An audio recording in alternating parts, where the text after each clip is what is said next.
Unable to allow him to dodge, Tanza had set her aim to the largest possible target, his torso. Catching wind of that, Todd had sacrificed his left arm, and thus minimized the damage he had suffered. Following that, Todd brandished the axe with his right arm, and tried to cut Tanza's petite form down. However, Subaru would not permit such a thing. Tanza, Schwartz-Summer, her shoulders sent flying due to a thrust from behind. Tanza called that out as she fell on her side. The one to send her flying had been Subaru, who she had just been protecting with that small back of hers. Tanza had vanished from the range of the axe chopping down, but Subaru had entered it in her stead. For but an instant, Todd's pupils constricted. However, the momentum of his axe did not cease, his swing being brought to completion. The blade drew near without haste. It would send Subaru's head flying. It happened then. Todd, HK? A firm sound and a weighty impact gave rise to a hollow echo, and Todd's body flailed around in midair. Todd, having been blown away, now on his back upon the floor, promptly got back up. And yet, droplets of blood dripped from the grand gash now on his mouth, whereas his knees really seemed to be on the verge of buckling. Todd, go. Just now, that. HK, unsure of what had just occurred, Todd's eyes darted about, thrusting his finger towards that Todd. Subaru, invisible providence. What had been the meaning behind that punch to his defenseless jaw? Subaru politely explained it to him. Subaru, next, I'll blow your head off. Todd, having withdrawn his thrust-out finger, Subaru now erected his middle finger and asserted such. Perhaps because his jaw was broken, his hemorrhage did not cease. While spitting out blood, Todd suddenly squinted his eyes. With that, he would begin his retaliation over that broken jaw, or so they had thought. Todd, while quietly training his gaze on Subaru, Todd slowly retreated into the background. His legs backing up to enter the ascending black smoke, without any faltering, he vanished into the fumes. As soon as he noticed that the situation had become unfavorable to him, discarding just about all of his reluctance, he had chosen to escape. Subaru, well, I thought he'd do that, but, Tanza, Schwartz-Summer, seeing Todd's disappearance with her own eyes, Tanza rushed over to Subaru, her facial expression altered. Before he could take Tanza's hand, Subaru slipped and tumbled down right where he was. He had already been on the verge of death, even before reaching this place. Most likely, when he descended alongside Idra and Hyan, he had sustained serious wounds of having multiple bones broken. The authority of sloth, which he had not utilized for a long time, was providing a strong stimulus to Subaru's brain as per usual. Blood was trickling out his nose, and yet he was incapable of staunching it. Though in any case, even if he could staunch it, it would not make much of a difference. The final blow from Todd's axe had pulverized Subaru's right shoulder, and was currently lodged there. The fact he had not inadvertently lost consciousness was proof that Subaru's life had already drifted away, so much so that pain or anything else were already irrelevant. Tanza, Schwartz-Summer, clinging on to a sobbing Tanza, Subaru's innermost feelings were entirely those of guilt. With this small body, with earnestness, Subaru nestled closer to her, to the girl who had desperately tried to keep him alive, to whom he must leave something behind. Only, Subaru, take this. Tanza, HK, the curse tool. From his pocket, he retrieved the black orb, and entrusted it to Tanza's hand. It was not that he'd had some sort of idea. He thought he should at least leave something behind to Tanza, even if he would soon perish. Subaru, Ceci, is over there with Arakia. Tanza, you understood. I understand, since I understand. Subaru, Todd is already. You don't need to worry. As far as Todd's personality went, Subaru could not imagine that the former would consider challenging him once more after having had one such painful experience. That was a detestable aspect of that man, and yet, simultaneously it was a belief that he could trust on, and make use of. Like that, whilst enduring tears, Tanza touched Subaru, who was frantically stringing words together, until the end of the end. For the sake of Subaru, who was worrying about her, she felt she had to do something, desperately so. Though, that was wrong. That order of things was completely backwards. Tanza had treated him kindly just before. She had remedied just about all of Subaru's thoughts. that Natsuki Subaru was, until the end of the end, someone better off not giving up. She had aided him in remembering so. Thanks to that, once more, was he still able to fight. That was why? Subaru, next time. Indeed, at a Subaru softly vocalizing his resolve, Tanza widened her eyes. Still, for the girl, that must have sounded like a final show of obstinacy from a Subaru about to pass away. As tears accumulated in her eyes, firmly enduring those emotions, Tanza's small hand, her slender fingers, gently wrapped around Subaru's minutely trembling hand. And then, Tanza, yes, that is correct, Schwartz-Summer. Next time, without a doubt, we will not lose. Taking care as to not disgrace Subaru's final wish, while crying, Tanza uttered that, aligned with each other, they did not become. Even so, they were aligned in their desire to save one another. That was sufficient. With that sufficient desire, while bearing the feelings of this moment, Subaru, I will save everyone. With that resolve in his final moment, the life of Natsuki Subaru burnt to ash. Dark, dark, a world of utmost darkness. Nothing but darkness existed in this space where light could not flow in, this ultimately distant land somewhere neither prayers nor wishes could reach. Always did that place gnaw at his heart, imposing a feeling of helplessness, bringing about grief and sorrow, a cursed land untrodden by any being. However, this time, this very moment, did his thoughts wish, anticipate this arrival. Subaru, the darkness he could not stand a chance against by his lonesome, was engulfing everything, taking away everything, even if he was being tortured by that feeling of helplessness, abandoning everything in his vicinity, even himself. The feeling of defeat that originated from being unable to do anything anymore had scorched his body. I love you, Subaru, it may not be everything. But, I know, the things he could accomplish by his lonesome were not that numerous. He was not a human being ambitious to such an extreme extent. That was why he could also make mistakes, and why his resolve too could bend. Even so, I love you, Subaru, I know that as well, I really do. I know, having parted ways, it was something he knew at last. Simultaneously, he became unsure on how he should retain the emotions he'd had up to this point. Still, as he had indeed been thinking that he wanted to know, the most important thing, he knew it, he really did. Subaru, thank you.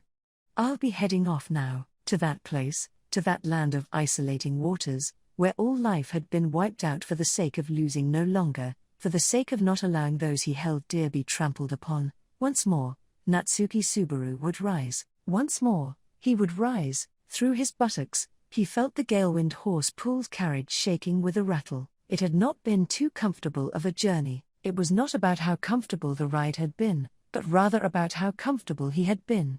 In regards to the former, it was likely that this was a rare privilege, even within the Empire. He did not feel overly grateful about that. As to why he felt so uncomfortable in such a luxurious carriage, was due to the scarcity of windows, and to the fact he was not in control of the reins. Naturally, both left some margin for one to be targeted in exchange, so whichever was preferred varied from person to person. Quite simply, it was just that he hated his response being delayed because he had left things to others. The horse-led carriage itself had been made quite solid through the protection of earth magic, and when it came to being vigilant towards their surroundings, it was being handled by someone who possessed considerably greater senses than he did. Man, it sure does leave nothing to be desired. Apart from it being a journey I hadn't wished for, as expected from the customs of a country that esteemed the strong, the extravagant praise the generals received was quite an extreme thing. In other words, considering he was being treated like this, he could even say that it seemed that he had been placed amongst the powerful, but in his true opinion, that in itself was a bothersome kindness. His personal opinion was that, as long as he was not precisely the summit of the world, he would lose far more than he would gain by being thought of as strong. Being thought of as weak was much, much easier. It was from this reason that the discomfort from this treatment had become the logical conclusion.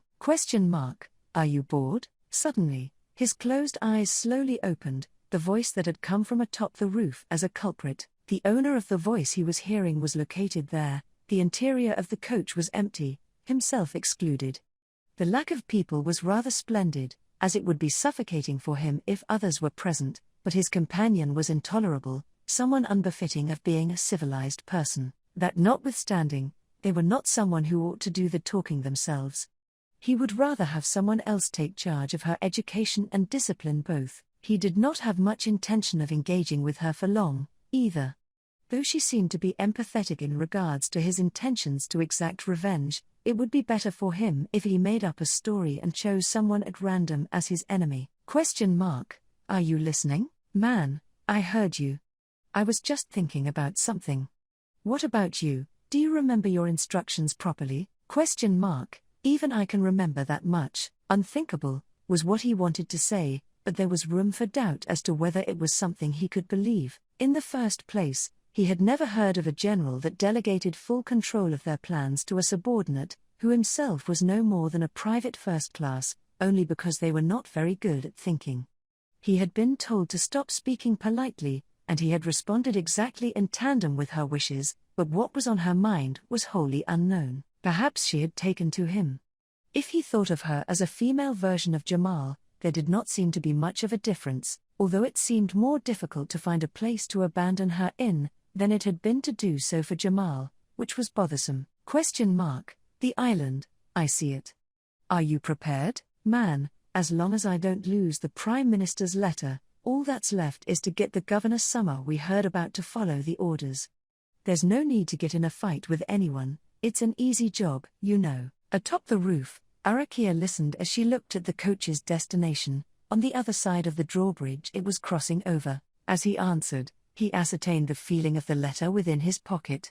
Indeed, their role was something akin to messengers. As long as they got him to follow the directives, it would be fine. However, if ordinary messengers really would have been sufficient, there was no reason to bother with sending Arakia. That was the sole thing that bothered him. Man, it should be an easy job, kinda. Arakia, the objective is the annihilation of the island.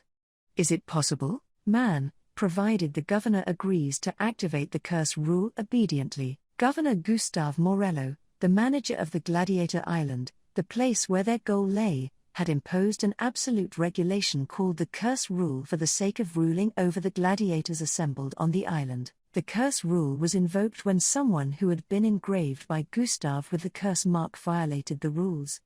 That life would then be taken without any room for argument. It truly was a convenient thing. A curse tool created by one of the 9 divine generals, the master of enchanted items, was serving as the trigger for the curse rule, and the conditions to invoke it were plain and simple. Man, at a fixed distance, those who go too far from the curse tool will die. Arakia, any concerns about the people of the island? Man, the safe zone seems to be roughly the whole area of the island. At any rate, even if they try to slip away covertly, they'll die if their curse mark hasn't been removed. It can prevent their escape even if they get frightened into crossing the drawbridge. That ability to restrain them is enough to keep them inside. In truth, if they were to let one gladiator die as an example of the curse rule's effect, then probably nobody would try and do the same to double-check it. No fools that reckless existed. It was a curse activated without taking the trouble to look the recipient in the eye, or pressure them in any way. On top of the island's special characteristic, he honestly admired how that restraining device was thoroughly drilled into them. However, were they to realize that the curse rule could not be utilized freely, it would rouse an uprising right away. Man, well, I intend on annihilating them when that time comes, so it'll be fine to just throw the curse tool into the lake. The water surrounding the Gladiator Island was quite deep.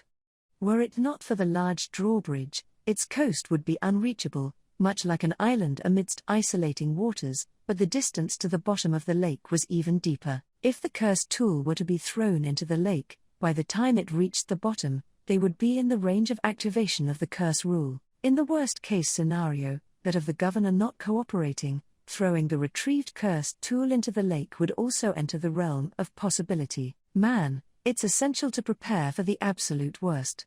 The hiding place of the cursed tool included, for one to untactfully hold pride in their work, it would trouble him should that be a cause for difficulty. It would be best for him to cooperate in slaughtering all the gladiators, obediently, being reasonable without incident. He wanted to return home as soon as possible, after finishing their task like that, and thus fulfilling the objective of their journey. Man, Katya, because they had been separated for so long, their little reunion had strengthened his attachment. It was a cruel action, one akin to spilling a single drop of water into his parched, water-craving throat. He wished to ingest water until his stomach burst.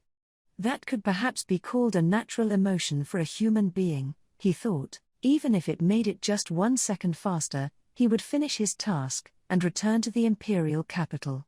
If it were for that purpose, man, I'm completely fine with any sacrifices. Indeed, that was when one of the switches within himself flipped towards violence. Arakia, Todd, something strange, called out by his name. The man Todd lifted his head with a what? Her tone lacked seriousness, but that was the kind of manner she conducted herself with more often than not.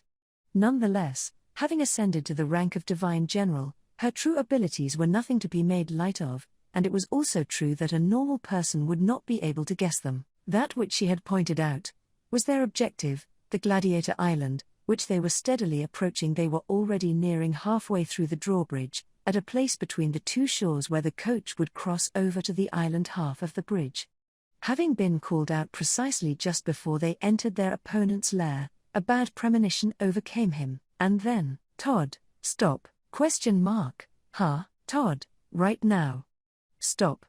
Turn back. The instant he looked closely at the path outside the window, Todd yelled that out, bewildering the soldier on the driver's seat. Clicking his tongue at the slowness of that reaction, Todd immediately climbed onto the driver's seat, snatched the reins away from the soldier, stopped the carriage, and whipped the Galewind horse to make it turn around post-haste. After that, he ignored the befuddled coachman and looked back toward the roof. Todd, Arakia, keep an eye on the island, be alert. If there's movement, fire at will, Arakia. Understood. Coachman, come now, our responsibility as emissaries from the Prime Minister is, Todd. Coachman, Arakia obeyed without complaint. The coachman voiced his sense of duty. Disregarding the former, and glaring at the nearby latter, who had a poor understanding of things, Todd quietly narrowed his eyes. At that gaze of Todd's, the coachman, his spirit withering away, choked on his words and shut his mouth. That was the right choice. If he were to try and persist on the issue, he would have been pushed off into the lake. It would be better if they were saved the trouble of not losing their coachman for their return, and that had happened had been Arakia's achievement, who had noticed something abnormal before they finished crossing the drawbridge. Seemingly, the situation had already changed. Arakia, Todd, it seems Prime Minister Bastetz's concerns were valid. With that as his response to her short call, Todd turned the Galewind horse to the opposite direction, retracing the path they had come from. They could not afford for the drawbridge to be withdrawn on them. Those in control of the drawbridge on the farther shore were not restricted to people not cooperating with their opponents. At any rate, Todd, for them to be waiting for us fully prepared, they're being led by a pretty dangerous person. Arakia, we can't win.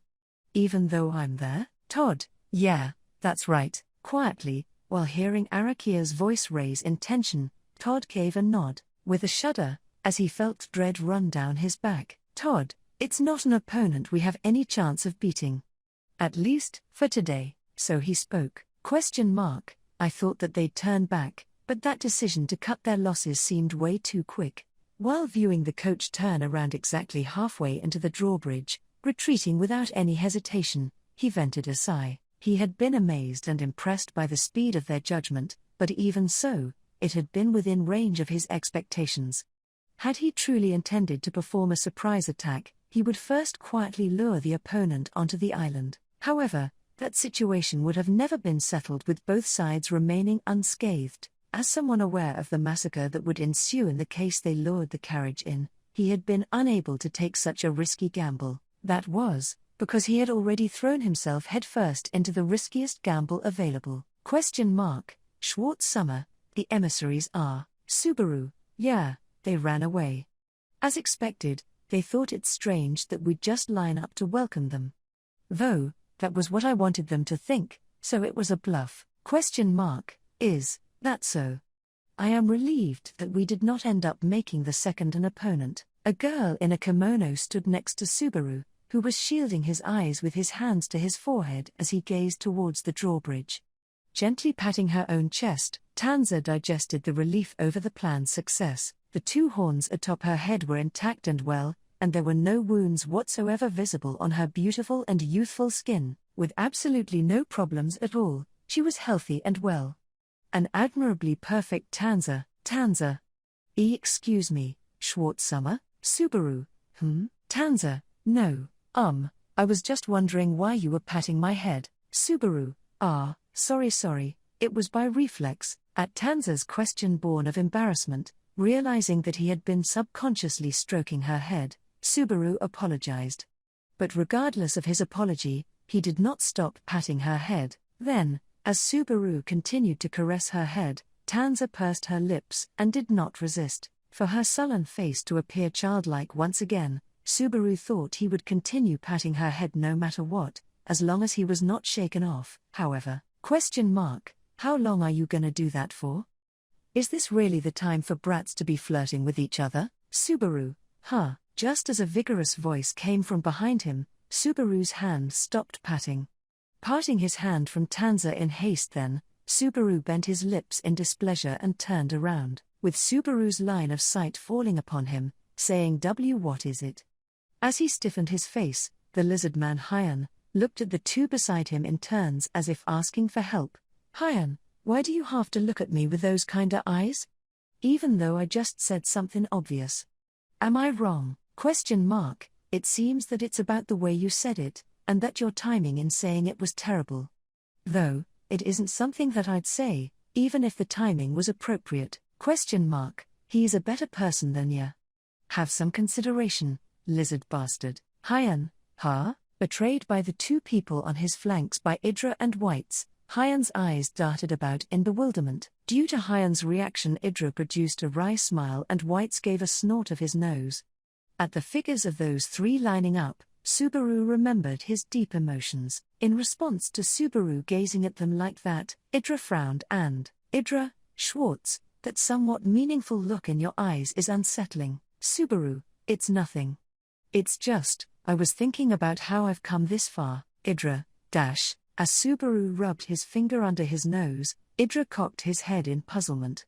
Regardless of Idra's reaction, right next to him, Whites crossed his burly arms with a mutter of I get it, while distorting frightening tattoos on his body. Whites glared at the other side of the drawbridge, and, Whites, we chased away the messengers from the imperial capital.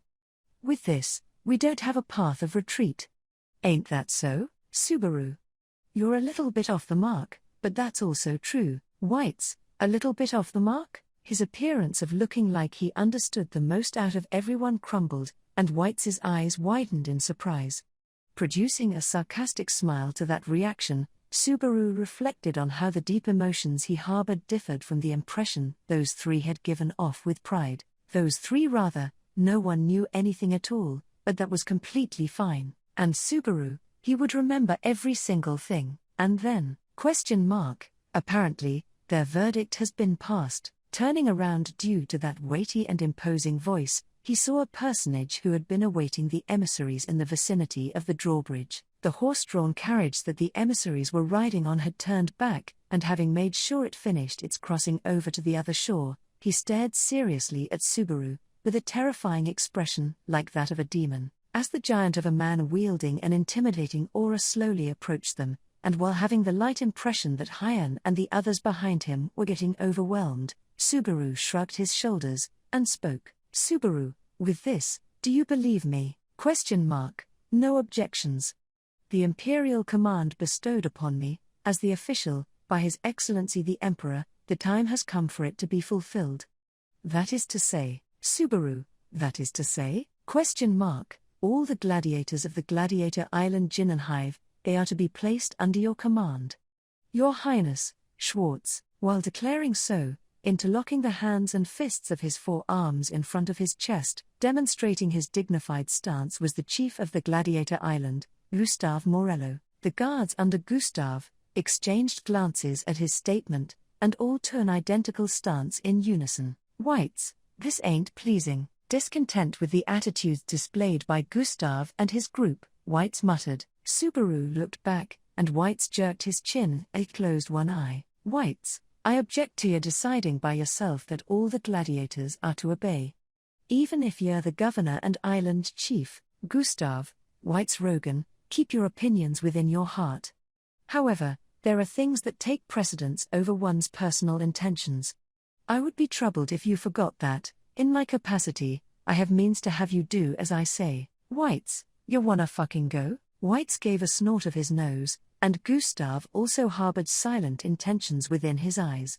With things as they were, it seemed that the two would come to fight each other, and before Subaru could intervene, Idra, Governor, please don't act hastily, Whites, you lowlife. You never use enough words.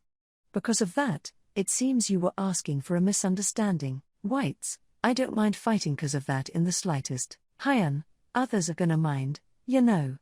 Ah, damn it. Governor, we ain't gonna do something as shameful as to obey your orders out of fear. As Idra held White's back, Hyan stepped forward in his place, and declared so devoid of any shame. Hyan would not look Gustav in the eye were the situation to be unfavorable to him, but, not letting his lack of nerve show, boldly pointing at Subaru with his hand, he spoke. Hyan, even without that strange threat of yours, we're going with Schwartz. Hey, ain't that right, you assholes? You ain't afraid, are you? ? Don't make me laugh, lizard bastard. ? Who's afraid? Who? ? Let's go, Your Highness, our Imperial Prince. ? Let's wrest it away from your nasty old man, it's the start of our empire. Hyan's oh-so-loud call was responded to by a crowd of voices, rising one after another from all around them. No, from all throughout the island, were the voices of the gladiators who had all come together to welcome the emissaries. Mixed along with the voices of the many men with their blood boiling, were the voices of Hyan's comrades, Orson and his group, and the voice of Old Man Null, who most unusually was present outside the healing room. Quite literally, the Gladiator Island Jinnenhive had become one. Subaru, thank you. While hearing the cheers from his excited surroundings, Subaru clutched his chest and muttered, to the comrades in the surroundings, then to himself, and above all else, to the one who had granted him this chance, he was grateful. Then, Subaru slapped both of his cheeks with his hands, raised his face, its expression cheerful, and, Subaru, well, we're going now, but what are you going to do, Ceci? ?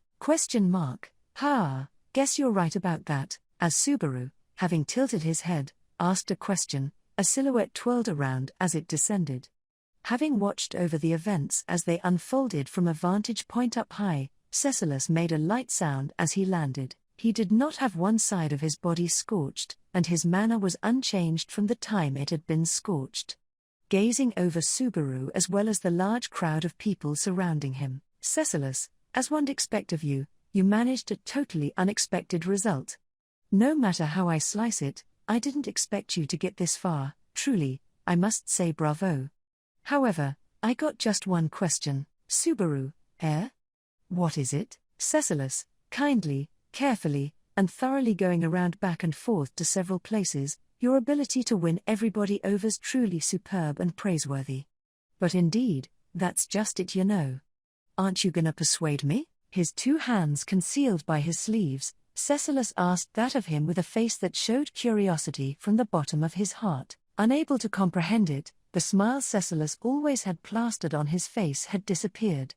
Seeing that expression, Subaru slightly widened his eyes, then gave a satisfied nod. That was correct. Subaru had not attempted to persuade Cecilus, despite having persuaded Gustav, Hyan and Whites and Idra, Orson and the others and Old Man Null, as well as Rex and Milzak, as well as Casho and Moitzo, as well as Deroy and Kreekin, as well as Kudro and Finmel, and even that stubborn loner Josra. He had ignored Cecilus. The reason was, Subaru, Ceci, I wanted to see you make that face. Every single time up until now, the one Subaru had failed in connecting with at the crucial moments had been Cecilus. He was not enough of a fool to cross a dangerous bridge for revenge, but the result of all his thinking that, for better or worse, this was the best way to have an effect on Cecilus. And thus, when it came to pass in reality, Cecilus's eyes went wide upon hearing that, and only then did Subaru give him the announcement. Subaru, I'm gonna work you hard if you come with us now, so, are you coming? Cecilus, ha, ha ha ha, ha ha ha ha ha. Ah ha ha ha ha. Shrugging his shoulders, Subaru winked. Just after Cecilus heard that high-handed invitation, he opened his mouth wide, then delivered a round of explosive laughter while bending his back, flailing his legs around on the spot. Cecilus was having a hearty laugh. Having had a thorough burst of laughter, he wiped away the tears emerging from the corners of his eyes, and, Cecilus, you're kidding me. You're kidding me, you've got to be kidding me, from this very me. From this very Cecilus segment, the Blue Lightning. From the leading actor of this world. From me, whom you ignored, you ask that. To please come together with you? That's completely preposterous, Basu, Subaru, so, what will you do, Cecilus? I'll go with you, of course. I'd like to say something like though it's annoying to be taken along, but it's incredible how you've talked me down to think it's not annoying in the slightest. Ah, incredible. It's a pleasure. While clapping his hands with force, Cecilus got fully on board, his actions aligned with Subaru's expectations. While relieved by the merit of that decisiveness, Subaru placed his hand on his chin. In truth, this was something he had been thinking from the very start, but, Subaru, that way of calling me, Basu, it just doesn't sit right with me in the slightest, you know. Cecilus, whoa-ho, adverse winds. To rupture things like that just after I answered I'd come along with you, you're awfully poor at communicating, but then, do you have an alternative I should use to call you? Subaru, guess you're right, huh? As Cecilus pitched forward, Subaru thought for a bit. He suddenly thought about how Cecilus's mouth would have grown accustomed to saying Basu. Hitting upon an idea that was, unexpectedly, not so shabby, Subaru smiled with a wicked face, and, Subaru, boss. Cecilus, Subaru, from now on, call me boss. He did not intend to be pretentious, but surprisingly, going along with Cecilus's penchant for being a drama geek didn't feel so bad. As Subaru responded in that manner, Cecilus sighed with a ho-ho. Cecilus, boss, boss, boss, boss, boss. It's got quite a nice ring to it. Though I've got no clue whatsoever about its meaning, I don't dislike it, rather, I quite like it. Subaru, it means leader. Just right, isn't it? Cecilus, yes, indeed, boss. Then, shall we begin? Cheerfully smiling, the words of the high-spirited Cecilus were met with Subaru nodding and letting out a yeah. Starting with Cecilus, Subaru then looked over at Hyan, Whites, and Idra, the comrades of his unit, as well as the other gladiators, after that making eye contact with Gustav and the guards who accompanied him. As the result of his utmost grand experience, with the comrades who had become one, Subaru, let's go, everyone. Let's go give my shitty old man in the imperial capital a wallop to cheek, everyone, yeah. At Subaru's rousing shout, the people of the Gladiator Island returned that grand reply. While basking in that intense spirit, so intense it seemed to make the entirety of the island floating on the lake quake, Subaru suddenly noticed Tanza's gaze trained on him. Subaru, don't worry, Tanza, the one and only person who actually knew that Subaru was not the illegitimate child of the Emperor, Subaru, giving her a reassuring nod, resolved himself to head from these western lands towards the imperial capital without resting. As the son of Natsuki Kenichi, with the trust of his comrades, he would push forward, therefore, from now on, because he had been summoned to another world. Subaru, this time, it's our win. As the strongest existence, Natsuki Subaru would trample upon the Wallachian Empire.